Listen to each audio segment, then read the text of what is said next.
Good evening, colleagues. Good evening, and welcome to this fantastic event where we are going to celebrate the incredibly impressive body of work that Professor Mark Featherstone has produced. But I'm going to kick off by doing a brief biography of Mark for you all, and then I'm going to hand over to Mark, who's going to talk about sociology in the future tense. So Mark Featherstone joined Keele as lecturer in sociology in 2000. A long time ago, not that long ago, before promotion to senior lecturer in 2009 and his chair in 2021. He's a social and political theorist, specializing in critical theory, psychoanalysis, and the French and German traditions of sociological thought. Following early work on the sociology of knowledge and conspiracy theory, he has worked on themes of utopias and dystopias and the sociology of the future for much of the past 2 decades. He is author of 6 books, including Tocqueville's Virus, Planet, Utopia, and The Sociology of Debt, and most recently co-edited the collected works of the renowned Canadian sociologist John O'Neill, who supervised his PhD in the late 1990s. In addition, he has written approximately 70 journal articles and book chapters on a range of themes related to the utopian imagination and technological development over the course of the 20th and early 21st century.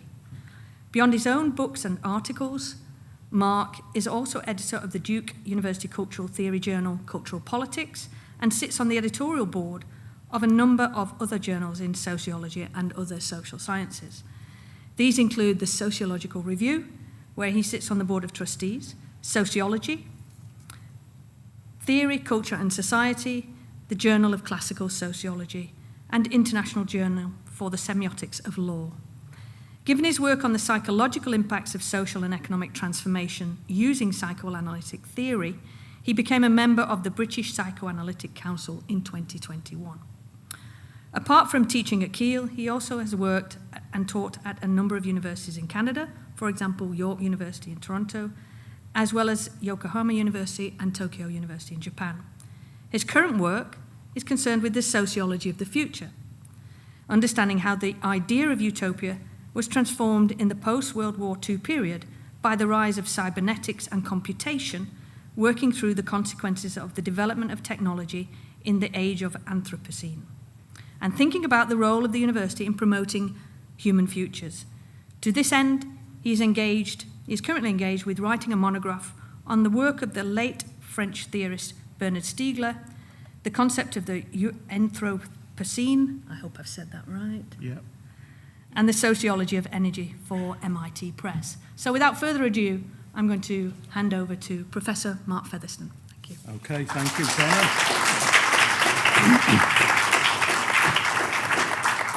So colleagues from sociology will know that I've got a tendency to talk for a very long time when I start lecturing. So hopefully I'll bring this in at around 40 minutes or so. So I want to talk to you today about the sociology of the future. My lecture will be primarily based on my work in this area over the course of the last 2 decades, but my discussion will also go back further than this and take in my own biography. In this regard, I want to start by talking about the theme of utopia, utopian transformation and the future through my own life history, which will explain how I come to find myself stood in front of you today. In this way, I will try to do what the best kind of sociology should try to do. That is, to link the individual to the social and provide an account of the ways in which different scales of social organisation interact and intersect. Developing this story, I want to talk to you about 2 worlds, the history of these 2 worlds, which I hope will explain how I come to be talking to you today. These worlds revolve around 2 families, my family in Hull, which is my hometown, and then the family I've been lucky enough to be a part of since leaving my home, which, when I think about my hometown now, it feels more of a kind of imagined place than anywhere I really know now. So I've been, the second family is really the family I've been part of since the 1990s.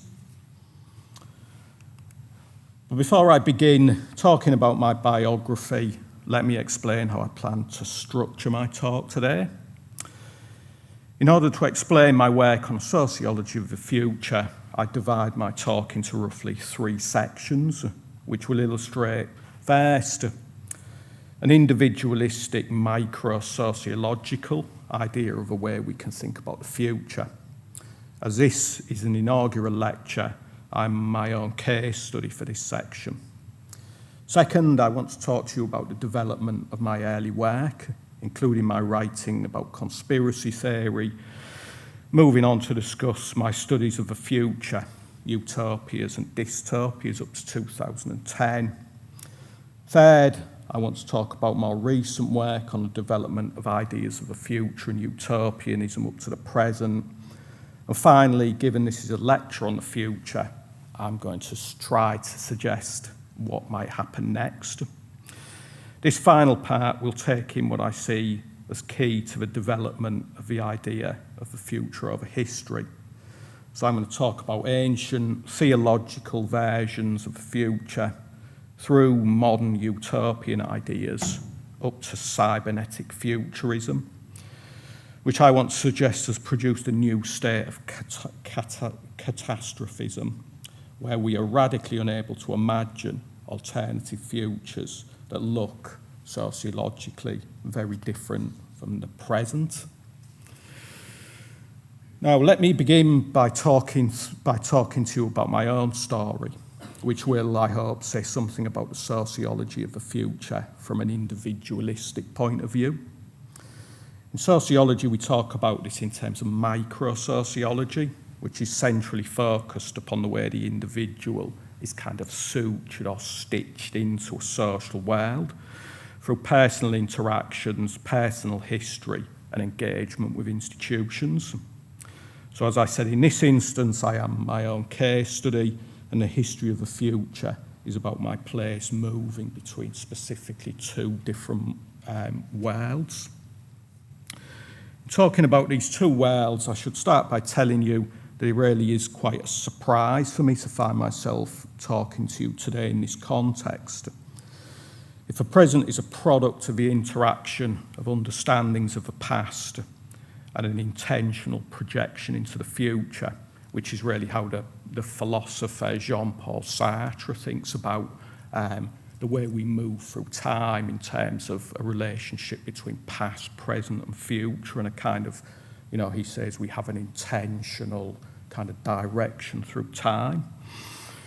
If that's the case, then I have to say my intention was never really to end up in this position. If an inauguration is about landing somewhere, becoming somebody in particular, then I never aimed at this point. As a result, this lecture is a kind of unintended consequence for me and illustrates the key point I want to make about the future in general, and this concerns ideas of openness, freedom, possibility, and centrally, the tolerance of uncertainty and chance. And what I'm going to go on to do as I move through these different ideas of the future is try to say that this is really one of the things we're in danger of losing today, I think, as a result of a kind of computational version of society. Okay, so what I'm going to do now, I'm going to move on and talk to you a bit about my biography. So regarding my biography, the first key point I would make is that as an undergraduate student, I never wanted to be an academic. I was not a good undergraduate. I was the kind of undergraduate who we academics complain about. Lazy, bored, never turning up. But I like to think I had good extenuating circumstances for this attitude. Actually, when I finished writing this and I looked at what I was going to present as my ECs for being a bad undergraduate, I don't think they're particularly convincing, and we wouldn't be convinced by them. So my EC would have gone something like this. The idea of a university had been a kind of utopian fantasy for me, an idea of escape, somewhere else, some other place. But like most utopias, when I arrived at university, it didn't really live up to it wasn't what I expected it to be. As a result, I kind of sleepwalked my way through my undergraduate studies. It could have been, looking back on it, I was far too young to be at university. I kept myself entertained in the ways undergraduates did in the 1990s. We had no internet really, no Instagram, no TikTok or any of this. So I replaced the escapism of the screen with whatever strange books I could lay my hands on. I always read and wrote, and this has always been what academia is about for me. Reading, writing, and then later on teaching. Everything else was about creating the conditions for doing this kind of work. In terms of reading, the kind of classical sociologist Karl Marx held a particular attraction for me because of my background. I grew up on a large council estate on the edge of Hull in the 1980s, which was itself a kind of utopian project that grew out of the slum clearances of the 1960s and 70s. And I do have an image of so this is the place I grew up. A council estate on the edge of Hull called Bransholme. Like most of these council estates, everybody used to say it's the biggest council estate in Europe. But of course, all of them seem to be the biggest council estate in Europe. So my parents, who were themselves kids when they had me, they were both 19, moved out of the city to this peri-urban estate in 1982 because they thought it would improve, it would provide a better environment for raising children. As a result of this move, sight of a playground shifted from the street to the woods and the kind of endless fields surrounding the estate. So as you walk around this place, you eventually reach the edge of it and you're just out into the kind of East Riding of Yorkshire. So it was an ideal space for the imagination, fantasy, possibility and freedom. I could not have been happier living there. Now, at the same time that I was growing up on the edge of Hull, British society was itself undergoing profound social, political, economic and cultural transformation. This shift concerned the move from an industrial to a post-industrial, high-tech, financialised economic system, with the consequent social, political and cultural changes. So in this regard, Britain was undergoing its own leap into the future. In this period of Thatcherite economic reform, my father regularly found himself part of the 3 million people signing on, with the knock-on effects one might imagine. In material terms, there was no money, which in itself at the time didn't really bother me, though I remember feeling hungry over the weekend when there was no free school meals. You learn to live with that, and we did. Scarcity was normal, and even now, I don't do well with an idea with abundance. It makes me anxious and it puts too many decisions in front of me.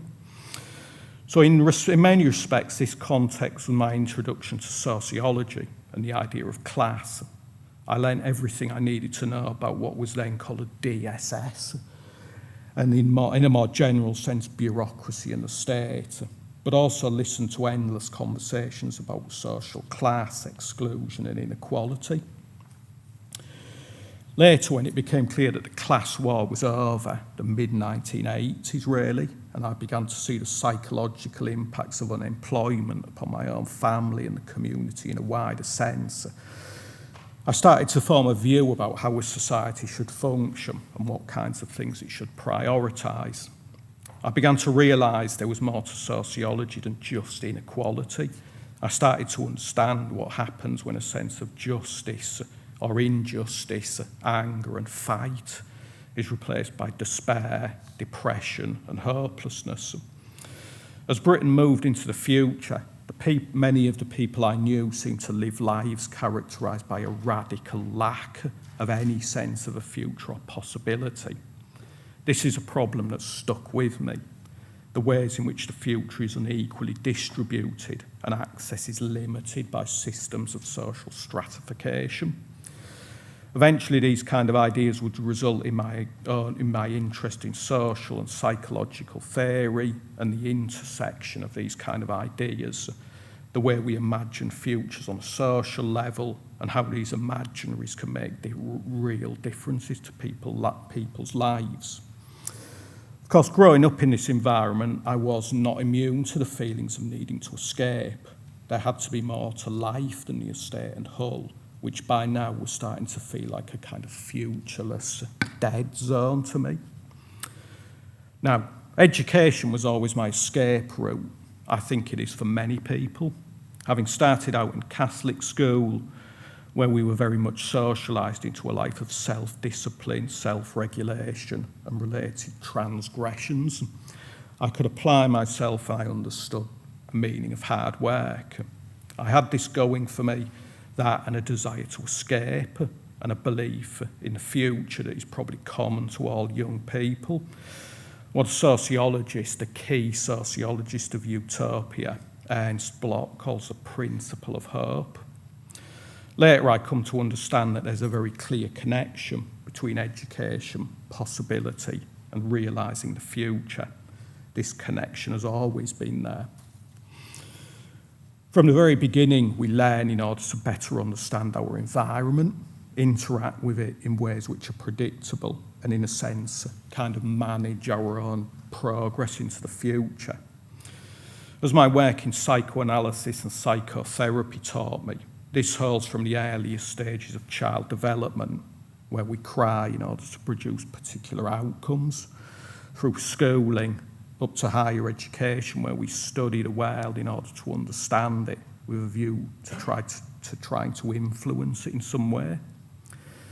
In many ways, it's this history, the history of the ways in which we try to engage with and relate to the world with a view of shaping the future, which runs through theological ideas of worship and prayer, through modern utopian social design, up to cybernetics, computation, and today, artificial intelligence. And so it's this kind of history of attempts to kind of manage the future and so on, which has informed the work I've done over the past 2 decades.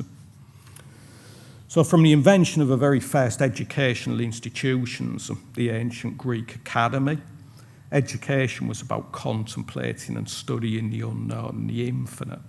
In the Middle Ages, education would become about theological questions. The infinite was God. In modernity and then later post-modernity, education would become about understanding time. In this world, the infinite became the future. The purpose of education in this respect becomes about understanding the now on the basis of the past, with a view to saying something about what might come next. Underpinning everything is, I think, a predictive approach to knowledge. And so what I'm trying to do here is link my own biography and my own kind of experiences of education with the role I think education plays in these kind of stories about how the future happens and how we make the future. So returning to the micro scale of my own case study, education was also about the future for me. It represented the possibility of change. However, this desire, the desire to change, to do something else, which is central to the personal idea of a future, was never enough of it on its own. And I would have never done anything at university without 3 people who have formed these worlds I've been part of. So this illustrates an important sociological point for me. The future is never solipsistic. We can dream, we can imagine this, that, and the other future on our own. But in order to realise the future, I think we need connection, cooperation, relationality, institutions, and others. Others who open up new worlds for us and take us outside of ourselves. In my case, and we are all the same in this respect, there are particular others who I must mention. The first of these others was the Canadian sociologist John O'Neill, who went on to supervise my PhD and essentially, I openly admit, really taught me everything I know. In fact, he taught me to think in the sense of being able to apply what I had learned in the classroom to really existing conditions. In this way, O'Neill introduced me to the idea of sociology as a living discipline, and the idea that what we learn is not information, but knowledge that should enable us to understand the world around us. Working with him was a life-changing experience for me. He introduced me to the idea of sociology as an interdisciplinary field. Why stop with the classics, Marx, Weber and Durkheim? We should also read and learn philosophy, literature, psychoanalysis and a whole range of subjects insofar as they're useful to our work. O'Neill had been responsible for the formation of social and political theory, the social and political theory programme at York University in Toronto in the late 60s, under the advice of the Frankfurt School theorist Herbert Marcuse. Marcuse was a key figure in the resurgence of utopian thinking under the New Left in the late 60s. And his mode of thought was very much at the heart of what O'Neill himself was seeking to achieve in this period. I now realise that this tradition inspired my own work on utopias and sociology as a future-orientated discipline. The key point here is that change is not possible without a critique of existing conditions, but also the imagination of some idea of what an alternative world might look like. In this way, working with O'Neill opened up new worlds for me in an intellectual and geographical sense. I read and understood a whole range of literatures across a host of disciplines and started to think about sociology in a more expansive way than I had before. O'Neill taught me Freud, Heidegger and the French tradition, postmodernism, people like Derrida, Virilio, Baudrillard, and these writers still form the basis for my approach to my subject today. Centrally, O'Neill's work with Merleau-Ponty and phenomenology informed my thinking about a core principle of sociology, which I still really think is central today. Everything comes down to embodied location and experience. We do not think in disinterested ways, but from a particular position in the world. We are engaged with our environment, and this is really why I've begun the lecture today by talking to you about my own biography. Despite the Cartesian tradition, which runs through a particular strand of sociological thought, my view has always been that there's no such thing as objective scientific sociology. From my point of view, sociology is always about experience and finding ways to communicate truths, in the plural, to other people so that we can better understand and recognise each other and ultimately find ways to live together and shape a common future together.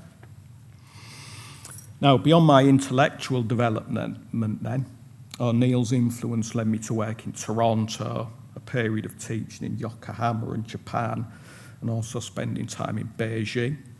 None of it would have happened without his support. So in this regard, O'Neill expanded my own horizons in ways I couldn't have imagined when I lived in Hull. And he shaped my understanding of the future of higher education and the university.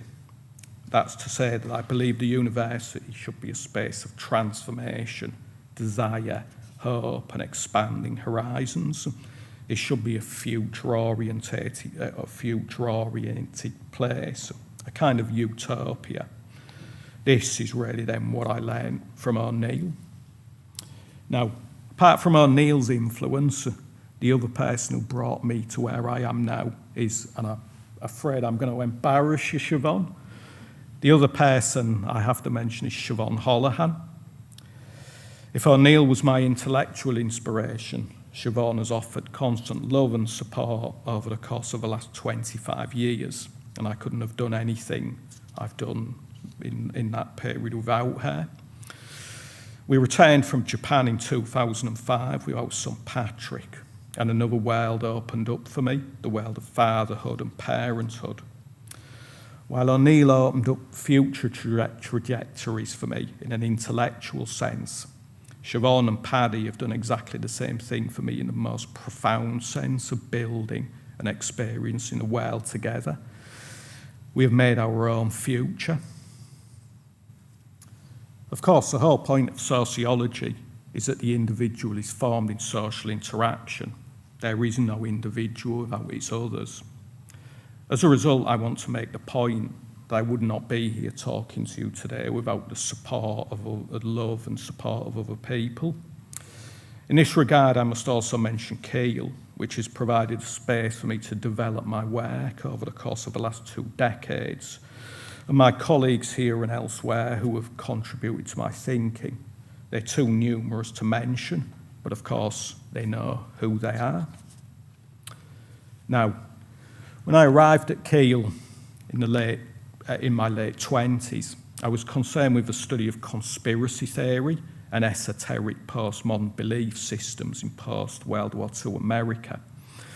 This was a topic of my PhD work and emerged from an interest in the fragmentation of common sense understandings of reality in postmodern societies. This phenomenon had been noted by the French philosopher Jean-François Lyotard, who wrote about the end of the modern meta-narrative, and a German thinker who was part of the kind of end of the Frankfurt School, Jürgen Habermas, who similarly theorised a legitimation crisis in knowledge production. If modernity and modern society had, since the French Revolution, provided a sense of a common future, then Lyotard and Habermas and the other writers concerned with understanding postmodern society told us this was now over. The Holocaust and the Gulag had put paid to the idea that rational thought could somehow deliver an ideal society. However, the pluralism of postmodern society produced a new problem, a problem of judgment, value and legitimacy. What was true, what was valuable, what mattered, or what matters. And so in a sense, what I tried to do was insert or try to understand, this was in the kind of late 1990s, really tried to understand how conspiracy theories fitted into this kind of story. My thesis was that the result of this situation in the American context, comprising a weak sense of modernity, a plurality of religious belief and a deep suspicion of the state, was a propensity to conspiratorial thought that had come to the fore in a period marked by kind of cultural schizophrenia post-World War II. It was not that America it was not only that America possessed a paranoid style at the political level, and there's a famous essay about the conspiratorial style or the paranoid style in American politics, written by a writer called Richard Hofstadter. What I tried to do was say that America was also prone to paranoid ways of thinking in sociological terms, which were dangerous to social cohesion because they tended towards the identification of scapegoats in order to shore up group cohesion. So the point of my work then, this early work, was to try to explain the potential consequences of postmodern belief systems in America, taking in the experience of a frontier, a weak conception of civilization, and a deep-seated fear of the other that manifested itself in diverse ways, from a Cold War fear of communism, fantasies of alien invasion, to panics around HIV in the 1980s. In this regard, I tried to reread Max Weber's classic work on the Protestant ethic in terms of its wider social consequences. So that's to say that the puritanical belief in a separation of the saved from the damned was not simply about the identification of winners and losers and a deep-seated fear about what side one might end up on in the future. So Weber's thesis is that's really what kind of drove capitalism in America. My point was that this logic also extended to a much wider kind of cultural politics beyond the economy, a cultural politics of othering and exclusion and kind of paranoid conspiratorial thinking. So in many respects, today, I think it's possible to explain the rise of Trump and the alt-right in terms of the thesis I set out in this doctoral work. So sometimes I think if only I'd have done my PhD 20 years later, I would have had a really kind of big deal on my hands. Although I wrote my PhD at the high watermark of American power, following the end of the Cold War, George Bush Sr.'s declaration of a new world order, Francis Fukuyama's theory of the end of history and a belief that the market would end global poverty, all of that was going on in this period. I think that even then it was clear that what seemed like a utopia of global capitalism was never likely to be entirely inclusive. There were and there always will be others, which is really what I learned from O'Neill and his readings of the great theorist of difference, Jacques Derrida. However, looking back, and particularly from a Western perspective, it's clear that the roaring 1990s, which is a term the economist Joseph Stiglitz uses, this was very much a utopian period for a number of reasons relating to economic growth, rapid technological development, and a radical sense of freedom and possibility. Despite the negative impacts of Thatcherism, which I certainly lived through in the 80s, I'm now very aware that I benefited from what we might call a roll-out phase of neoliberalism in the 90s and early 2000s, in the sense, for example, that UKHE seemed to be awash with money at that time, and the global economy was very much on the up. However, it soon became clear that the party was over almost as soon as it had begun. Less than a decade after the declaration of the end of history and the apparent end of dialectical opposition to American capitalism, democracy and liberalism, of course I'm referring there to the kind of collapse of Soviet communism, the Eastern Bloc and so on. And so at the same time, almost as soon as that had happened really, that we then had 9/11, and which really seemed to represent the end of history, because it demonstrated the weakness of American power. This was further undermined, of course, by the global financial crash of 2008, which exposed the fantasy of endless economic growth on the basis of financialisation and the creation of debt. So, of course, at that point, we realised there is actually a debt ceiling.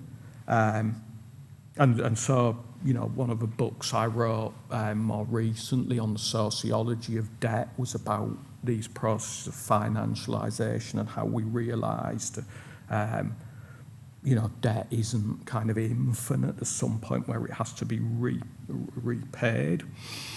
So at this point, the utopia of the 1990s was effectively over.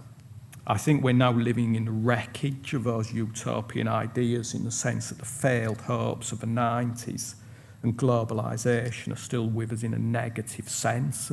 So the notion that globalisation is to blame for all our ills and so on. So what comes after the global utopia of growth and prosperity? In the short term, we know the answer to this question. For populations raised on the belief in prosperity, the answer to austerity is a paranoid reaction and scapegoating of the other. In this instance, the other is the immigrant, the foreigner, the EU, or in the American case, where conspiratorial belief already had a stronghold on the popular mind, a cabal of paedophiles, the Illuminati, the deep state. So all of those kind of themes are part of the kind of QAnon conspiracy theory, which was, you know, kind of linked to the Trump presidency. So in 2000, the interest in conspiracy theory seemed like a marginal concern. But in recent years, it's become clear that this is a very real problem of knowledge. There's very real impacts. For example, the January 6th storming of the Capitol building, and then later COVID-19 vaccine refusal on a mass scale. My key point, and this is central to my approach to sociology, informed by Max Weber's thinking, knowledge and belief are performative. That is to say, they produce action, they inform action. I held on to this idea and continue to advance this view in my work. Belief, visions of the future, and ideas of what we think society should look like, they're not simply representative, they're active, and for this reason, they're key to understanding how societies evolve, change, and become over time. Ideas change, drive change, for good and bad. In terms of my overall conclusion then, my key point was that conspiratorial thought is essentially, what it's essentially about is the need for security in the face of contact with others, and that this easily turns into exclusionary politics. In a broader sense, my understanding of this would be supported by my later reading of Freud and the history of the concept of paranoia, is to say that this need for security also takes in a general fear of the unknown, including change and the passage of time. Now, this would become important then to later work. The future is, of course, essentially unknown, and change is inherently unpredictable. This is particularly the case in a highly complex, globalised world. In this regard, we might conclude that paranoia and conspiracy are more likely in a globalised society. In response to this highly complex world, the conspiratorial paranoid worldview tends to imagine a future that looks a lot like the past, when everything made more sense. In this way, the paranoid conspirator tends to imagine what the sociologist Zygmunt Bauman calls a retrotopia, a kind of nostalgic fantasy world which is safe and predictable by virtue of the fact that it has already happened. Now, after completing this work in 2000 and publishing a monograph on the topic in 2002, I began to develop my interest in the idea of the future and social imaginaries that would come to shape my research for the next 2 decades. Taking off from my earlier focus on conspiracy, postmodern belief systems, and the idea that visions of society have very real impacts. In 2002, I started to study the history of utopian, dystopian visions of society. In the first instance, this involved a historical study of utopia and dystopia in sociology, politics, and philosophy, from ancient Greece up to the American neoliberals. Now, the term utopia, of course, was coined by Thomas More in 1516. He wrote a book of the same name, meaning utopia, meaning both good place and no place. The point of this semiotic confusion was to illustrate the critical nature of what he imagined. This was an ideal society projected far away in time and space that was the opposite of everything More saw in really existing England. But he also wanted to signify its potential impossibility. Although More may have coined the term and set out the modern idea of a utopian future, we can also identify ancient utopias. In this case, we would start from Plato's Republic and work forward through religious ideas of the afterlife. In these examples, the future is otherworldly. The Platonic notion of the idea, which is kind of a pseudo-religious term, and of course in Christian religion, heaven. Whereas the modern idea brought these ideas, the modern utopia brought these ideas very much down to earth and located them somewhere in time and space. The essential point remains the same. The utopian future is radically different than the world we occupy, but it is also worldly and increasingly possible.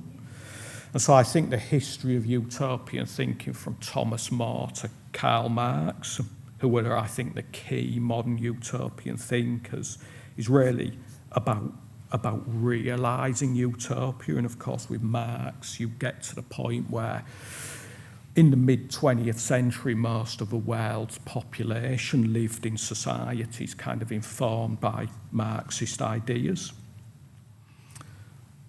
Now, the key point of the book that emerged from all this work the book was called Tocqueville's Virus, after the key sociologist of America, Alexis de Tocqueville, was concerned with the history of the politics of utopia and dystopia, and centrally the idea that every vision of the future is contested, positional, political, and that the practice of implementation often produces unintended consequences that produce dystopian results. So the title of the book, Tocqueville's Virus, refers to a letter Tocqueville wrote about the failure of the French Revolution and its fall into revolutionary terror, where he explains that every utopian vision is open to translation into dystopia upon realisation. So the idea is every utopia is infected by a kind of virus that eventually transforms it into its opposite, a dystopia. My conclusion then, which I work through a detailed study of the idea of utopia from Plato through Marx up to Adam Smith, Friedrich Hayek and American neoliberal capitalism, is that utopia is a tragic concept and that we should be careful about how we pursue grand schemes. We must remain self-critical and aware of hubris to avoid the fall into the worst kind of societies, dystopias. So the purpose of emphasising the idea of tragedy at this point was to emphasise a key idea which is lost in many modern social theories of the ideal society. This is what O'Neill taught regarding the experience of the body. That is the reality of embodied frailty, fragility, and limitation. This reality, which we must all live with, is completely lost in the modern, and as we will see, postmodern utopian tradition, which revolves around the notion of a perfectibility of humanity and concerns the idea that we can always do more and be more. We can transcend the limits of humanity. So while we must hold on to the modern spirit of improvement, it's important to recognise limits because human finitude is an inescapable reality. Now, in my later work, this principle, what I would call the principle of vulnerability, would become increasingly important. Indeed, I would argue that this principle would become ever more central to addressing the problems we face in a complex, globalised society and shaping any realistic future vision we might decide to pursue. In order to address climate change, for example, we will not be able to continue to insist on human exceptionalism and the idea that we somehow live beyond the biosphere, because the danger of this stance is that we will end up generating a socio-economic system that's entirely out of kilter, out of sync with biospheric conditions. Although this may seem obvious, it strikes me that there's a strong sense of techno-futurism about many of the suggested responses to climate change that are clearly focused on what we need to do to it to enable business as usual. I do not think this is realistic. The long-range history of societies and civilizations suggests that we will need to make very significant changes to social structures, not just technology, and the way we live or face collapse and the kind of situations. If you look back long enough in history, you see that civilizations like ancient Rome or the Mayan civilization, they kind of last 300 to 500 years. Well, from industrial capitalism to today, we've already covered 200 years. So societies do collapse and something else comes along, and so I think we need to be kind of aware of that. As a result of this possibility, I think we need to be mindful of what I would regard as a key danger of current discourses around technological responses to climate change. We might imagine a sci-fi future, a techno-utopia of geoengineering, terraforming, and extremophiles. So extremophiles are, there's a field of biological sciences, which is interested in looking at organisms that can survive in volcanoes and on top of, in the Himalayas and so on. And the idea is if we could figure out how they can survive in those harsh environmental conditions, we can kind of survive any kind of collapse that's coming. Obviously, that doesn't look like a very good future. So techno-utopia has a potential to become a palliative. And recall the worst elements of the term. Utopia is a kind of pseudo-religious form, an immortality project founded on a deep sense of insecurity, rooted in what it means to be human, where we're enormously anxious about our finitude, so we turn to these projects which are about trying to make it seem as though we can survive anything. Although these techno-scientific responses to climate change may seem entirely rational, my argument is that under the surface, in a kind of unconscious sense, they're partially driven by an entirely irrational, pseudo-theological desire to escape limitation, to keep going, to overcome, and to essentially live forever. Despite being consigned to history, the sociology of Max Weber shows us that in many ways religion and religious thought continues to live on within all social systems in a kind of unconscious way. We all want to believe in redemption in the future and imagine that in the end we'll escape the limits of the present. We can better understand the roots of this problem if we look back into the history of society.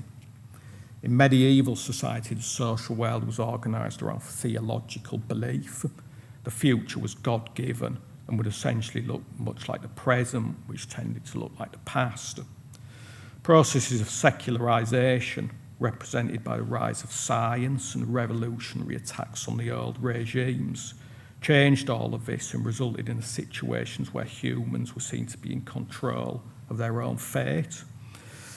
While this produced an enormous sense of freedom, it also produced bottomless anxiety that I would argue can explain the modern and postmodern problem of the future. We dream of security and an end to anxiety, and this is what I think utopia is about. So I've tried to illustrate that through reference to this famous Edward Munch picture, which kind of captures that feeling of existential kind of terror and so on. And then my idea is that utopia is really about responding to that. Well, a religious idea of a future was and remains about heaven and escape from death and into immortality. From Plato through more to Marx, a secular utopian form was about building perfect, timeless societies in this world. These societies are perfectly rational. There is no uncertainty. In this respect, they drive out change and fear of the unknown. They are seen to end history. However, towards the end of my book, Tocqueville Virus, I made the point that something new had happened to ways of imagining the future at the end of the 20th century. This became the subject of my next book, Planet Utopia. Now, the problem of Planet Utopia was to consider what happens when the classical utopian form is seen to be over. After the Berlin Wall came down, people stopped believing in the possibility of a classical socialistic vision of a utopian society. It was essentially all over for More, Marx, and the kind of Platonic vision of society. In this context, the American political theorist Francis Fukuyama wrote about the end of history, and his ideas had enormous impact upon politicians around the world. Against the utopians, a liberal tradition which starts with Thomas Hobbes and runs through Adam Smith seeks to understand behaviour in terms of reality rather than some fantasy of perfectibility. This idea would come to dominate in the field of politics and economics. And so I'm dating that kind of shift to the fall of the Berlin Wall.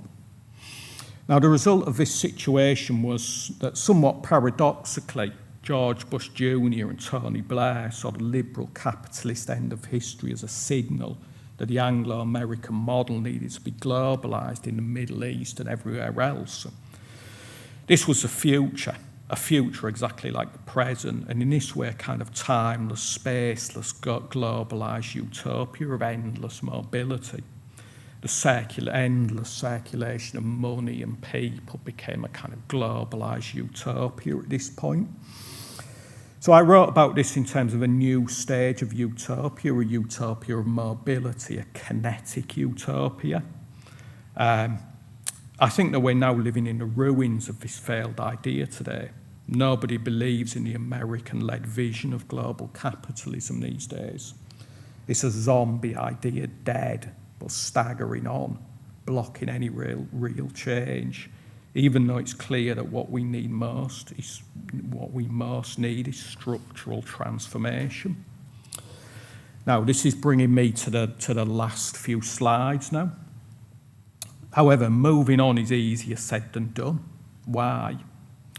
This brings me to the problem of the American-led vision of the future that I think took over from the utopian idea, the European idea of utopia in the mid-20th century, and which involves two separate strands.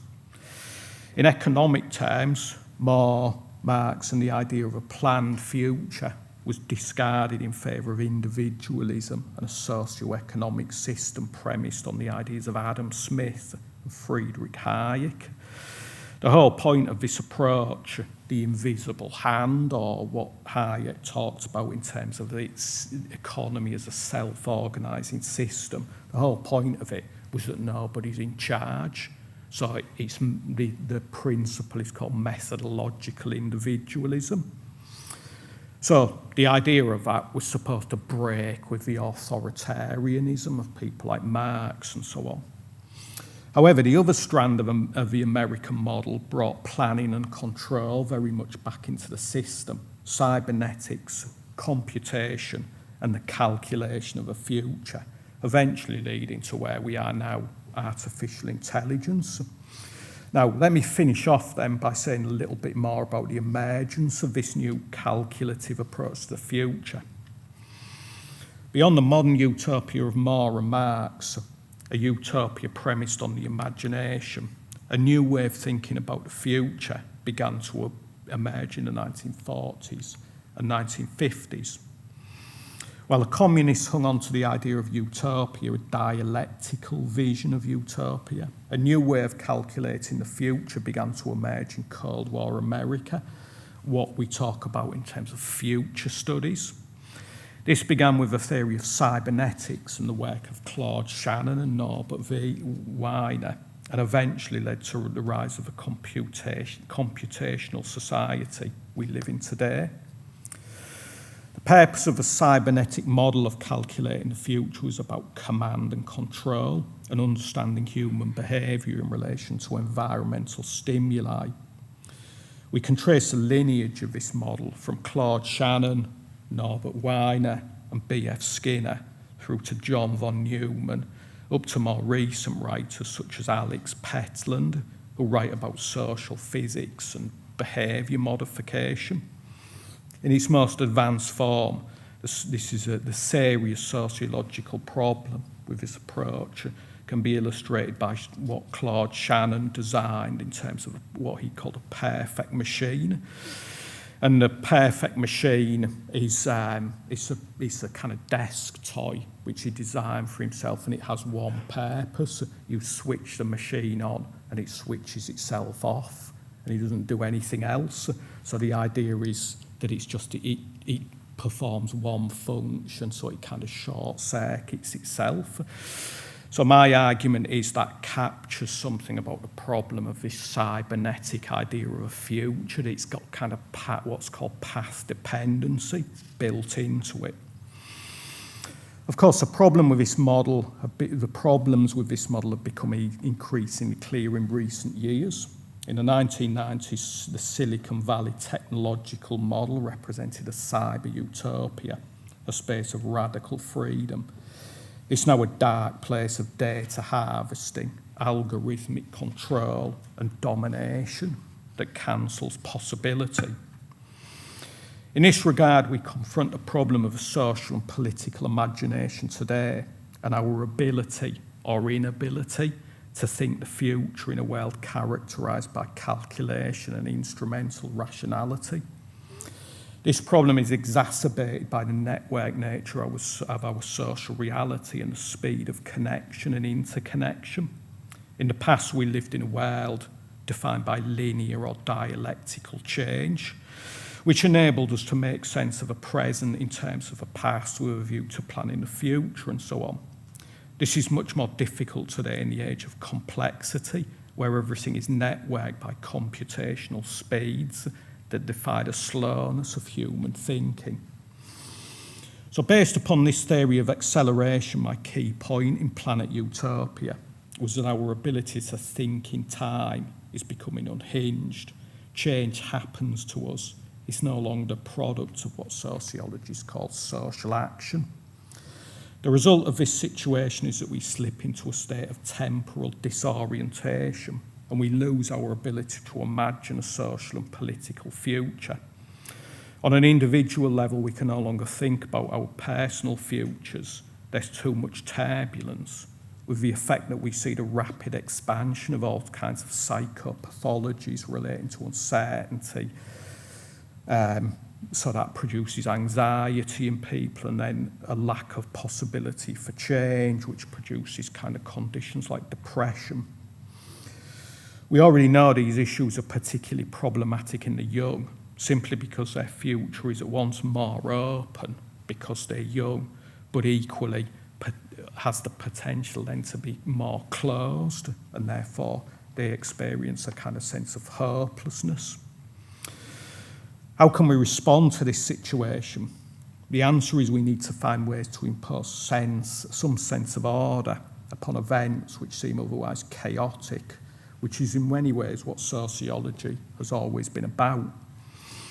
In doing so, we need to avoid the problems of calculation and inevitabilism, which I would suggest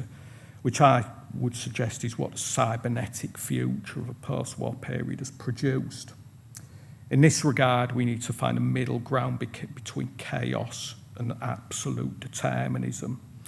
The danger of either of these positions is that we lose our humanity, which is founded upon our ability to make sense and plot our own futures, in such a way that doesn't reduce our freedom to a state of certainty that paradoxically cancels the very idea of having a future.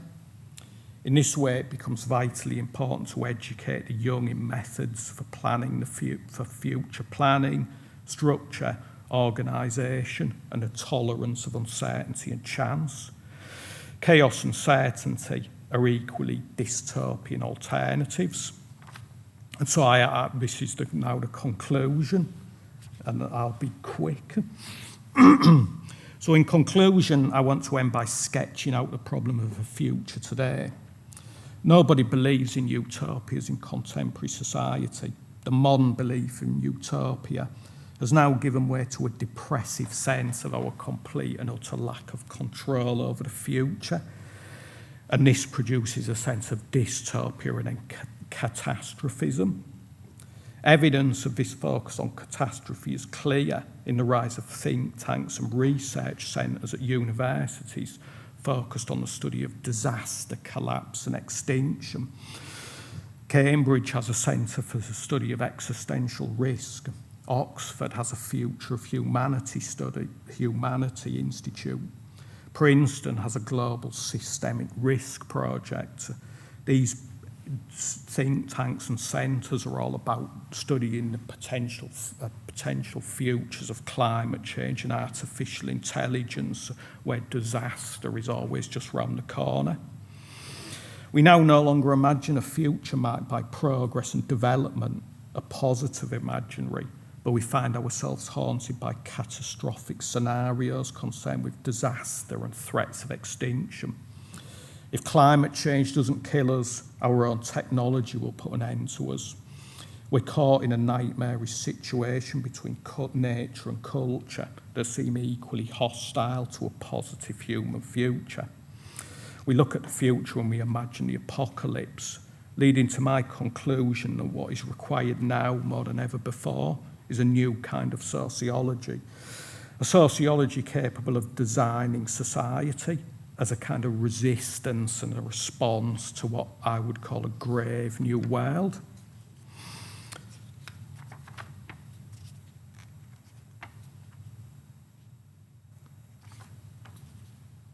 Okay, and I've got some more, but I think I can finish there. That's a good place to end. Thank you.